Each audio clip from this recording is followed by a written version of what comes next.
And we are into game number 2 of Digital Insanity versus Reason Gaming. Game 1 went in Reason's favor pretty easily, 15-minute victory or so as they just dominated the laning phase, and Digital Insanity not feeling like they wanted to continue. This is the round of 16 in the Solstice Ultimate Series tournament. So lots of potential for knockouts here for Digital Insanity as they are down 1-0, and this is a best of 3, and there are no loser brackets. So if they drop a game here, then they are completely gone.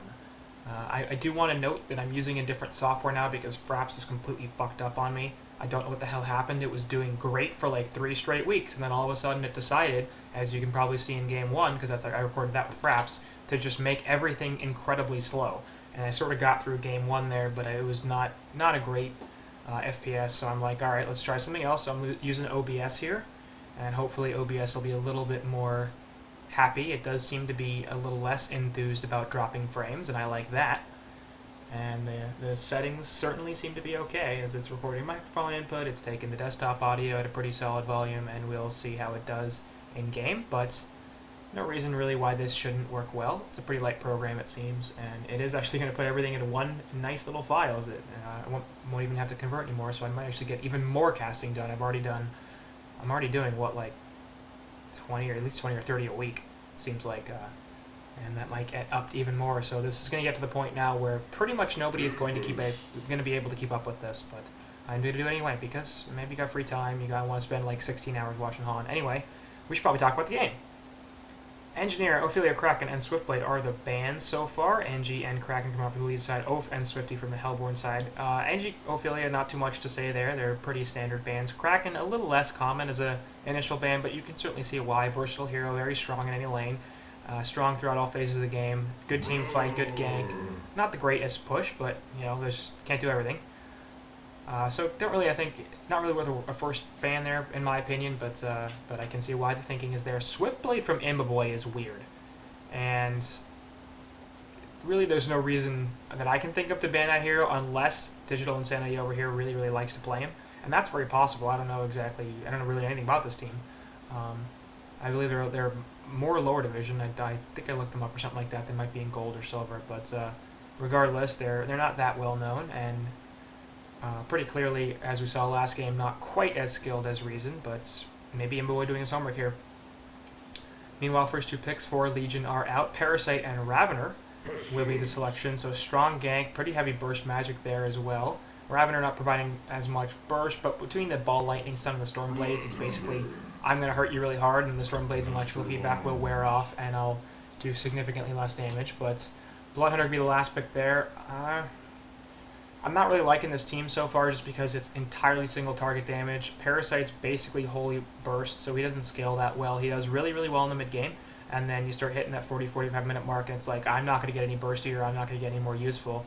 So I'll be able to go in, drop my load, silence is nice, maybe a puzzle box, a portal key, strong initiation, but I'm just not going to be that big an actual damage threat. Bloodhunter and Ravener certainly stay in that heavy right-click damage throughout the game, but I wouldn't consider either of them a carry.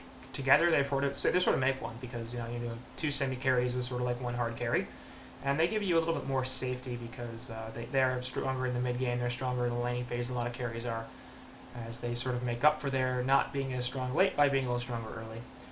Still though, lots of melee, lots of single target damage, not a lot of team fight here. You compare that Hellborn team to them, and there's just a lot of getaway and a lot of survival here. Tempest the Glacial Blast, Pesty with the stun, the flight, Master of Arms putting the ultimate out.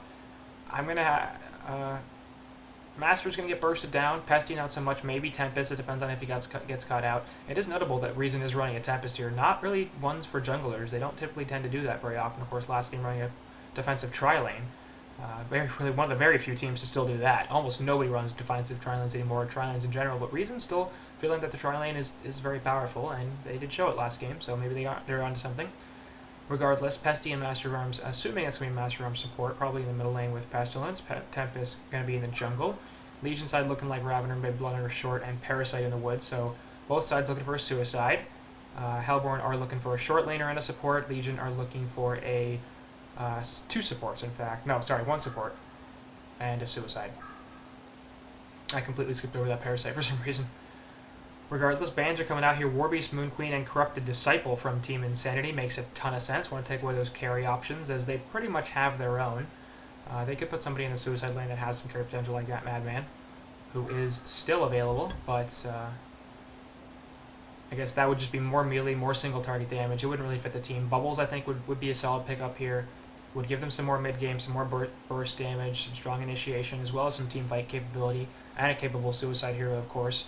In terms of the supports, probably looking for a little more team fight as well, so maybe Witch Slayer off the board. Rhapsody is probably a really good pickup for them here. Glacius, very possibly, with the team fight ultimate a little more offensive compared to Rhapsody's defensive, so for that reason I think Rhapsody makes a little more sense, because actually I think I'd prefer the defensive ult, but we'll see what they choose to do. Still plenty of options, of course. Hellborn's bans are Pyromancer, Illuna, and Torturer, so we have our support, you don't have your support, so we're going to ban out a bunch of supports. Empath going to be the selection. Once again, not a huge fan of that, because just if Hellborn just decide to group up and push, what is Legion going to do about this? They're going to be able to pick off one, maybe two heroes, but then they're going to have to back the hell off because they're not going to be able to do anything past that. So, just not really feeling this draft so far here from Legion, and I mean, part of it is I'm a little inclined to be like, to find fault with them just because they lost game one so hard, but in general, you can draft well and still just not do very well. I would like to think that I have that capability. I can draft probably pretty well, pretty solid lineups. I just couldn't execute because I'm not that good. My reaction times aren't that good. I haven't spent that much time. Well, okay, I have spent that much time playing this damn game. Regardless, my sad life aside, it will be the empath support here, so presumably looking for a suicide. And Bubbles is still there. I think that pickup makes a ton of sense. If they want to go hard late game, Madman is available. Like I said, I don't really like that selection. I don't think he fits this team. I think he just adds more of what they already have. And creating a one-dimensional team like that is just not a good thing. The other thing you have to consider is the lack of stuns.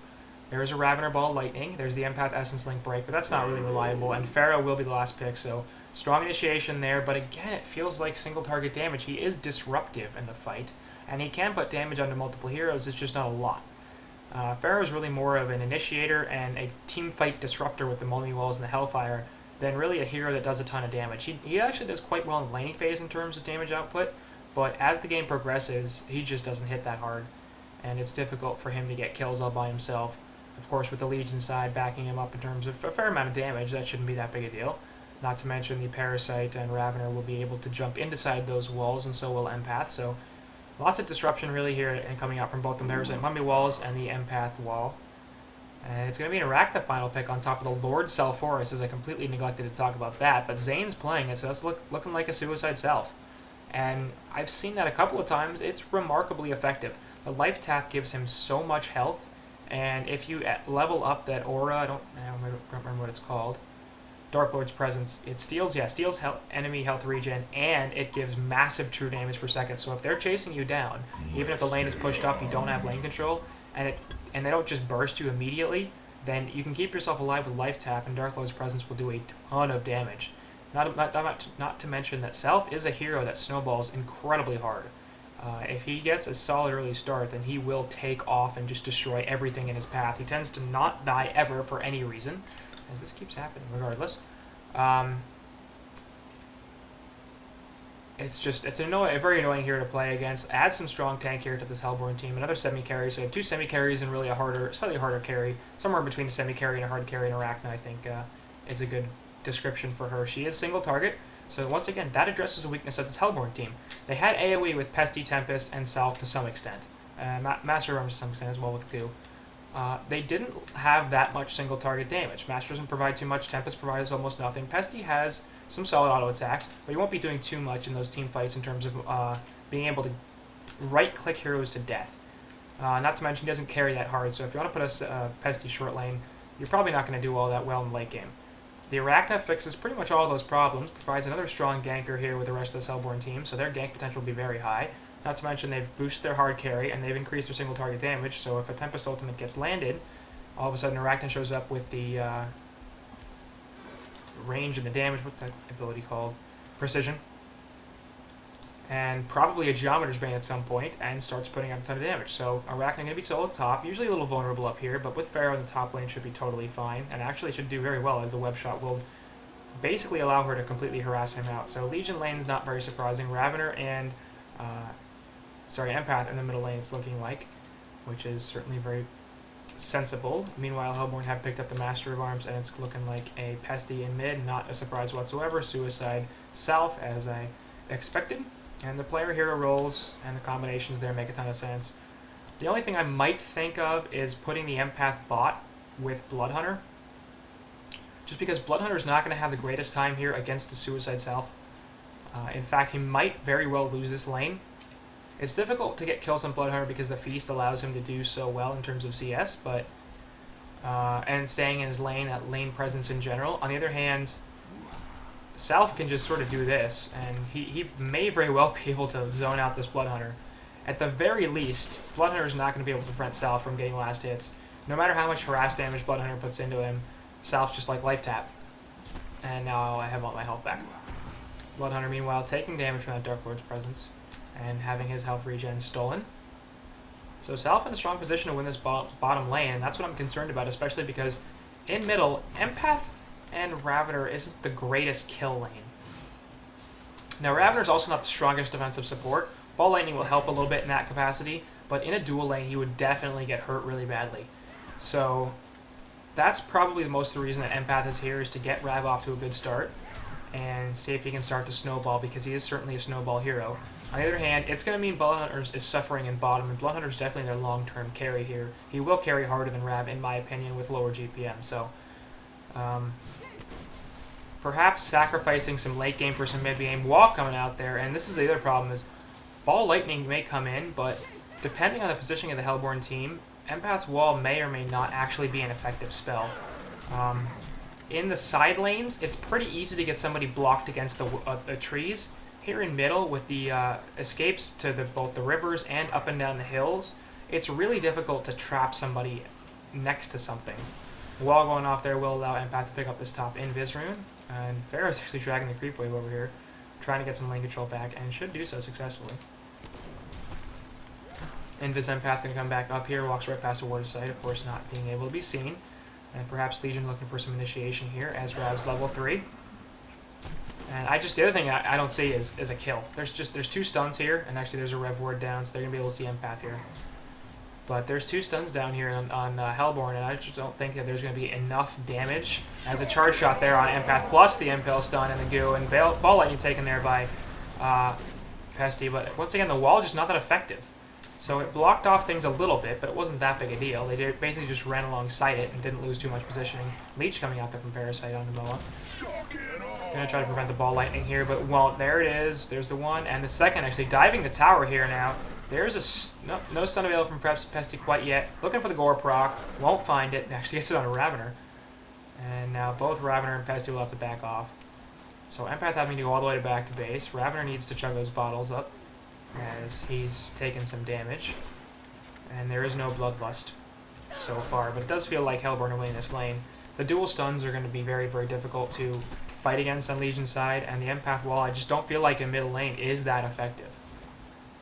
You know, maybe if support were playing it and the guy is just an Empath god, then that would be good, and that could win. But as things are right now, I'm not really feeling it.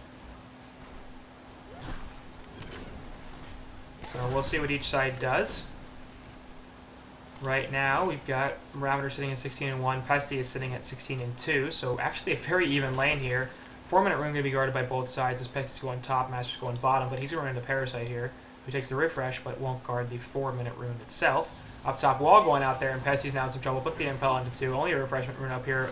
Wall's going off there, and the Hellfire, so Pesty's pretty much definitely going to fall here. There's the Bloodlust in favor of Legion's side, and Tempest going to look for something, looking for the wall, is going to come out, well done there, will stop Tempest, and he's now in some trouble. There's the Mummy Walls as well. Deny, oops. Glacial Blast might have meant that didn't mean anything anyway, but the deny on the wall certainly didn't help. So 1-0 hero kill advantage here from Legion so far, but Empath's going to set on his side, actually Goo and Impale stun. Ball Lightning getting taken there by Pesty, as actually they both take the second stun, but it's just going to be enough for the last auto attack from Master. We're seeing that Goo, the negative armor, very helpful, and the DD run on Pesty is obviously as well. As it was bot, Master picked it up on bottom. Got his port out, his help just like, okay, fine Bloodhunter, you want that? Meanwhile up top, shockingly, Pharaoh catches Tempest and trade their lives. That's one of the weirdest plays. All right, whatever.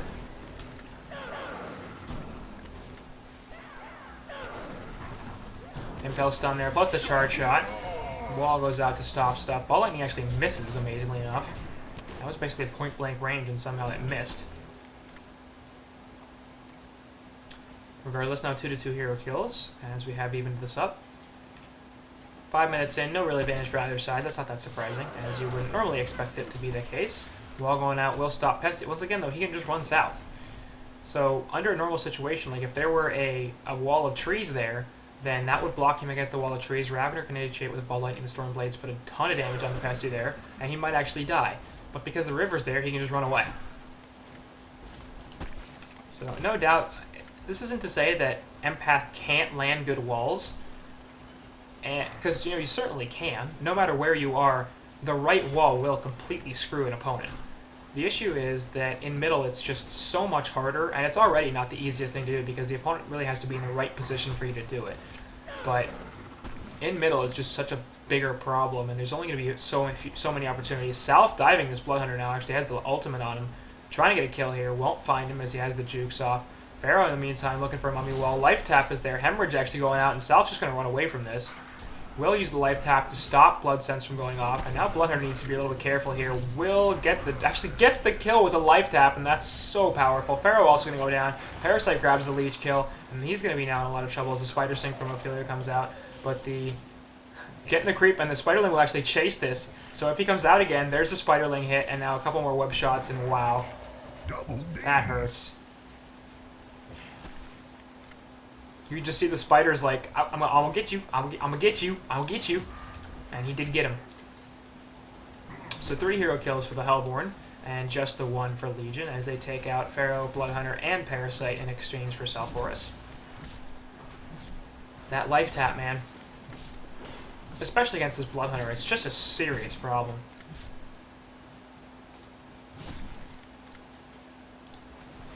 As Salphorus is an extremely strong hero in lane. Up top, Tempest going to push this tower. Feeling like it's time. He's level 6, so not quite level 3 elementals yet, but he does have, or level 4, but he does have them at level 2. They will split here. And with the Creep Cave coming in and a Hell Cannon, should be able to get some serious damage into this tower up top. Probably, almost certainly won't get a tower kill. I mean, there's pretty much no chance of that with the creep wave coming in, but meanwhile in middle wall going out, Death Drow will fall, so just preventing him from being able to run straight back, and really the lockdown though is the most important thing in that kill. 8-minute rune going to spawn, Empath will guard it on top, Ravener heading bottom. It is going to be bottom, and an Invis rune spawns. Bloodhunter off to the side now, looking for a jump on South once again. South actually level 8, compared to Bloodhunter's level 7. And he doesn't really want this engagement. South has an ult, so does Bloodhunter, but in this 1v1 matchup, I think it's South that's going to win it. Meanwhile, Ravener not activating the Invis yet, but of course has it bottled up. There he goes. And they're going to try to get a jump here onto the South as he's putting the ultimate there onto Bloodhunter, trying to get the kill, but it's not going to happen. Parasite's actually blocking him a little bit, but now that Blood Sense active, and does get the kill, but pays for it. So 1 for 1 there. Actually, Zane is taking down Bloodhunter once again, and his team manages to grab the cleanup. But certainly a trade the Hellborn will take. The Suicider for the short lane is no doubt something that goes in their favor. Looking at the overall GPM charts here, Arachna way up there. Ravener at the second. Meanwhile in mid there's going to be some action, but not too much. Neither team having enough support to get a kill there. Up top, Tempest pushing with the Elementals once over. Empath is here to try to provide some tower support. As Wrath of Pharaoh goes in, plus the wall. Tempest is in a lot of trouble here. Hellfire there obviously, no, actually doesn't stop the ultimate. And he's got the ultimate down, will get the kill onto Pharaoh. Port coming in here for Bloodhunter. Empath is going to fall though, to the web shots. Tempest is going to port away, be totally fine. And now Bloodhunter is in a lot of trouble. Takes the feast, trying to live here, but the web shot from Arachna is just too strong. And he's going to get, actually the Tempest gets the last hit, so not a hat trick there for Amy Boy on that Arachna, but he does get a double tap, and he's at 460 gold per minute, so things going pretty well here for the Hellborn as they're up 4.5k gold in experience. And I would be worried here if I were Hellborn, or if I were Legion. 9:45 or so, and It's 9 to 5 hero kills. More importantly, they're taking significant resource advantages. Ball Lightning hits in the middle, actually. Pesty's taking a ton of damage. Will actually drop thanks to Parasite coming in. But Ravener also going to fall here. Perhaps going to try to turn this on Parasite. Not going to fall though. And that will be that.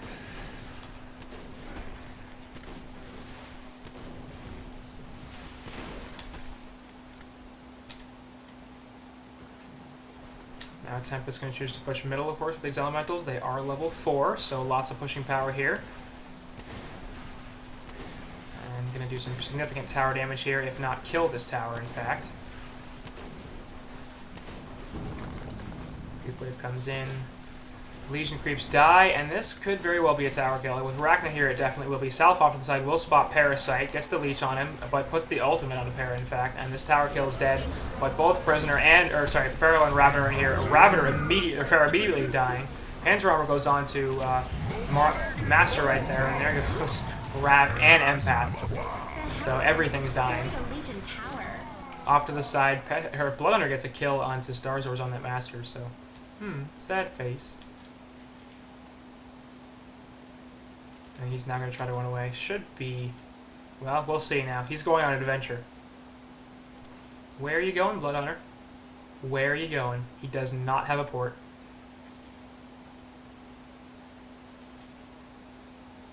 Trying to get out of here. St. Rox is in pursuit. Nope, just going to go back. So, should be able to make his way through the Hellborn jungle and back to safety. Very roundabout way, but certainly preserving his life. Pharaoh on bot. No hook yet, so not sure what he's looking for here. I think even if he hooks in, it's not going to matter. Arachna will just kill him.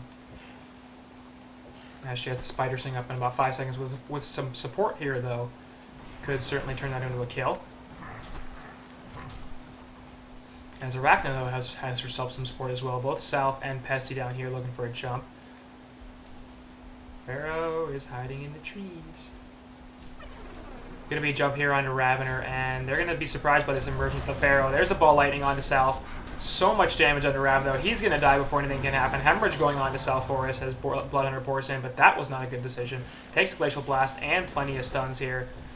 So despite the Blood Sense being active there, it actually goes away thanks to the Life Tap, and they do get the last hit onto Bloodhunter.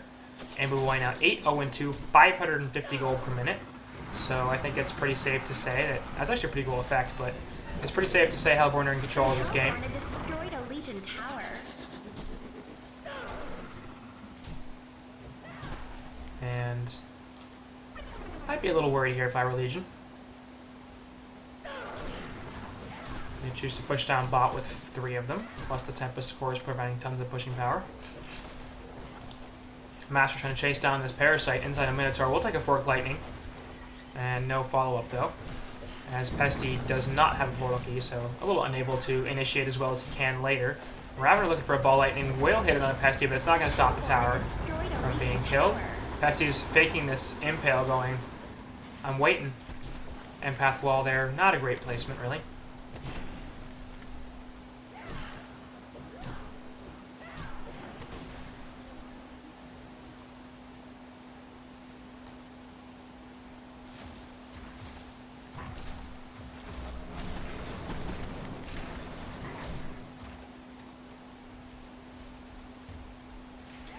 Hellborn, after taking that secondary tower, will take their opposing team's jungle, and that's obviously strong resource control. So despite being up here pretty significantly in both gold and experience, not taking much for granted, and making sure to resource manage their opponents as much as possible. Parasite over here, going to get jumped by the Glacial Blast, will take over an Elemental, but that's going to die relatively quick. Wrath of the Pharaoh and the Mummy Wolves actually disrupt this fight pretty hard. Tempest has the ultimate, will not drop it here. They're just going to kill both Parasite and Pharaoh pretty easily. Off to the side, Ravener jumping in with a Ball Lightning, gets the kill onto Tempest, but Bloodhunter falling really easily there. And Ravener's the next target from the web shot. Another stun from Pesty, that'll be 4 deaths. Bugs onto Empath, and she's just going to run away as 4 of her teammates are dead. So Hellborn getting a 4-for-1 team fight there, and will now turn this into a mid-tower push. Tempest the only casualty. And not that big a deal as he's at 400 gold per minute. If you look at the GPMs here, everybody on Hellborn outperforming everybody on Legion. And that's usually not a good sign. Especially when you're barely out of laning phase. which isn't really rare. We've been out of laning phase now for about 5 minutes, maybe even longer, but this is a bit of an abbreviated laning phase in this game just because there was so much movement and so much action. 19 kills here on Hellborn in less than 15 minutes, 8 for the Legion, so they've gotten their fair share of counter kills, sort of, but no, GG's already called, and here's the CC vote, so just not feeling like they have anything up against this Reason Gaming team, and I can't really blame them. They're down pretty significantly here. I think this might have dragged on for their 10 minutes or so before Reason just ended it, and instead choosing to get those 10 minutes back and not having to waste them. So round of 16 over here in the Ultimate Series Solstice Tournament will go to Reason Gaming 2-0 over Digital Insanity as they take a couple of 15-minute CC victories, and that will move us on